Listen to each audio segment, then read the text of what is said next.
Եթե դու խոսում ես հայ առաքելական եկեղեցու իրավունքները ոտնահարելու պայմաններում ընտրություններ անցկացնելու մասին, հայ առաքելական եկեղեցու դեմ սահմանադրական բռնությունները սահմանադրական իրավունքի տեսակետից սարսափելի են։ Ինչ ընտրության մասին կարելի է խոսել, երբ դու ունես քաղաքականավորներ։ Ես չեմ տեսնում այն պաստառը, որ ասում է ոչ քաղաքականավորներին։ Մի երկրում, որտեղ կան քաղաքականավորներ, այդտեղ չի կարող լինել ընտրություն։ Հետո ինչ որ դու գնահատական ես տալիս քո պատկերացումներով, աշխարհը եթե դրանց ճանաչում է քաղաքականավոր,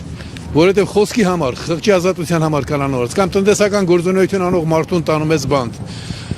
Այնպես որ այս բոլորը իրար հետ սերտորեն կապված խնդիրներ են, ու այդ բոլոր խնդիրների մեջ մենք գտանք հիմնականը։ Եկեք այս փուլում բոլորդ դիմում եմ բոլոր 100 տարվա եւ 100 օրվա բոլոր կուսակցություններին։ Կա խնդիր։ Այդ խնդիրը մեր ժողովրդի երկրի ճակատագրի տերը չլինելն է։ Դա հիմնական խնդիրն է։